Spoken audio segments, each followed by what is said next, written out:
নমস্কার, কেমন আছেন সবাই? ঘরকন্যার একটা ব্লগে আপনাদের সকলকে জানাই স্বাগত। ছোটদের ভালোবাসা ও বড়দের প্রণাম জানিয়ে আজকের ভিডিওটা শুরু করছি। ঘড়িতে এখন বাজছে সকাল 7:40। আজ বুধবার। সকাল সকাল চলে এসেছি রান্নাঘরে। তার কারণ হচ্ছে শাশুড়ি মা আজ বাড়িতে নেই।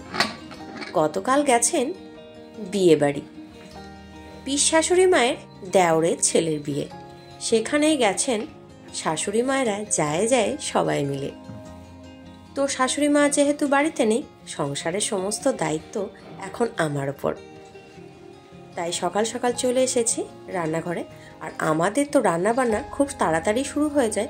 আমার যারা প্রতিদিনের দর্শক বন্ধু আছেন তারা তো সকলেই জানেন। আর এখন শুরু করে দিয়েছি রান্না বান্না। ফুলকপির তরকারি হবে, সেজন্য ফুলকপিটা কেটে নিয়ে আমি এখন অল্প একটু নুন দিয়ে হালকা বয়েল করে নেব। আমি এইভাবেই কিন্তু ফুলকপি রান্না করে থাকি। তার কারণ ফুলকপিতে অনেক কীটনাশক ওষুধ দেওয়া থাকে বলে আমরা সকলেই জানি। আর একটু নুন দিয়ে দিলে জীবাণুটা নষ্ট হয়ে যাবে আর তাড়াতাড়ি বয়েলও হয়ে যাবে। তো খুব বেশি ভাপাবো না, মানে খুব বেশি সেদ্ধ করব না, হালকা বয়েল করে জলটা ঝরিয়ে নিয়েছি ফুলকপির। এখন বেশ খানিকটা রিফাইন্ড অয়েল দিয়ে দিলাম আর ফুলকপিগুলো জল ঝরিয়ে আমি এখন ভেজে নিচ্ছি। আর এই মুহূর্তে আপনাদেরকে একটা আমি টিপস দিতে পারি। অনেকে ফুলকপি ভাজেন কম তেল দিয়ে, সেটা কিন্তু একদমই করবেন না আমার মতে যদি চলেন। তার কারণ আমি কিন্তু এরকম একদমই করি না। তার কারণ হচ্ছে অল্প তেল দিয়ে রান্না করলে ফুলকপিটা ভালো ভাজাও হয় না, আর আমার মনে হয় তেল যেন বেশি লাগে। কিন্তু দেখবেন আমি এই ফুলকপিটা অনেকটা তেল দিয়ে ভাজছি, তো ফুলকপিটা তুলে নেওয়ার পরেও কিন্তু বেশ খানিকটা তেল রয়ে যাবে কড়াইয়ের মধ্যে। এই যে দেখতেই পাচ্ছেন এখনো কিন্তু বেশ খানিকটা তেল রয়েই গেছে। আর তার আরেকটা কারণ হচ্ছে আমি যে হালকা বয়েল করে নিয়েছি, খুব বেশি বয়েল করিনি, জাস্ট জলটা ফুটেছে আর আমি জলটা ঝরিয়ে নিয়েছি। এখন ওই তেলে আমি বেশ কিছু পটল ভেজে নিচ্ছি। আর এখানেও আর একটা টিপস, সেটা হচ্ছে পটলগুলো নুন হলুদ মাখিয়ে ঠিক এইভাবেই কিন্তু প্রথমে ভাজতে দিতে হবে, তাহলে কিন্তু তেল বেশি লাগে না পটল ভাজাতেও। দেখুন পটল ভাজা আমার হয়ে গেছে, কিন্তু তেল এখনও কড়ার মধ্যে রয়ে গেছে। তো আপনাদের যদি পছন্দ হয় এই দুটো টিপস আপনারা আপনাদের সংসারে রান্নার কাজে অ্যাপ্লাই করতেই পারেন। এখন আমি করে নেব আলুর বড়া। এখানে কেটে নিয়েছি আলু, আর এটা হচ্ছে বেসন। তো আলুর বড়াগুলো ওই তেলের মধ্যেই দিয়ে দিয়েছি। প্রয়োজন পড়লে আর একটু তেল দিয়ে দেওয়া হবে। আপনারা কিন্তু এই টিপসটা ফলো করলে নিশ্চয়ই উপকারী পাবেন। তো এইভাবে বেশ কিছু আমি আলুর বড়া ভেজে নিচ্ছি। এটা দুপুরবেলা ভাতের সঙ্গে খাওয়া হবে সেজন্য।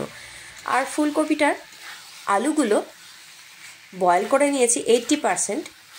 আর তারপর মশলা দিয়ে ভালো করে কষিয়ে নিচ্ছি। তার কারণ আমাদের তো তাড়াতাড়ি রান্নাবান্না করতে হয়, সকালের দিকে তাড়াহুড়ো থাকে। তো সেই কারণেই প্রেসার কুকারে আলুটা কিন্তু একটা হুইসেল দিয়ে বন্ধ করে নেওয়া হয়। তার কারণ সকাল সকাল রান্নাবান্না করতে তো দেরি হয়ে যাবে সেজন্য।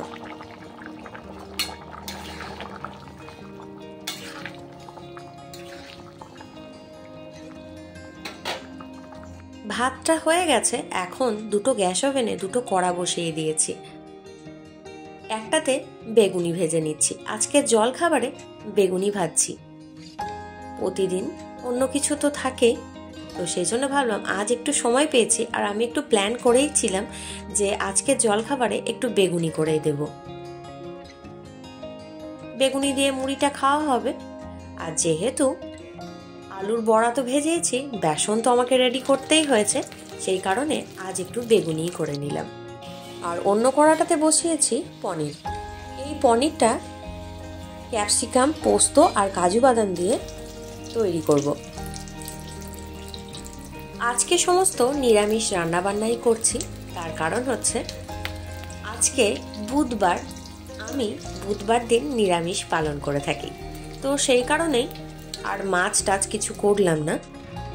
আর আমি কিন্তু রান্না বান্না করলে যে যেদিন নিরামিষ খায় আমি কিন্তু সেটাই সেদিন রান্না করি, মানে সেই রকমই পালন করার চেষ্টা করি।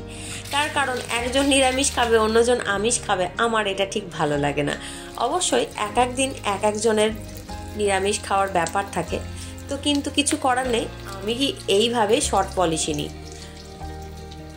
আলাদা আলাদা জনের আলাদা আলাদা রকম রান্না করতে আমার খুব একটা ভালো লাগে না। আর তার মধ্যে আপনাদের সঙ্গে তো বলাই হয়নি, আমার শরীরটা একটু খারাপ আছে, কেননা এখন সিজন চেঞ্জ হচ্ছে, আর আমার ভয়ে শুনে আপনারা নিশ্চয়ই বুঝতেই পারছেন। তো রান্নাবান্না তো কমপ্লিট হয়ে গেছে, এখানে রেখে দিয়েছি রান্নাবান্না, খাবার সময় পরিবেশন করে দেব। আর এখন যারা সকাল সকাল বার হবেন তাদেরকে খাবার পরিবেশন করে দিচ্ছি। আর সবাইকে মুড়িও দেওয়া হয়ে গেছে যারা মুড়ি খাবেন। এখন বেগুনি নিয়ে বসে পড়েছি আমি মুড়ি খেতে। আজকে সকালে জলখাবারে বেগুনি করেছিলাম মুড়ি খাবার জন্য। স্নান সেরে এখন চলে এসেছি ছাদে। অল্প কিছু জামা কাপড় ছিল, জামা কাপড়গুলো তো ছাদে আগেই মেলে দিয়ে গেছি ধুয়ে দিয়ে। আর শরীর খারাপ থাকলে না কোনো কিছুই যেন ভালো লাগে না, কিন্তু কিছু করার নেই।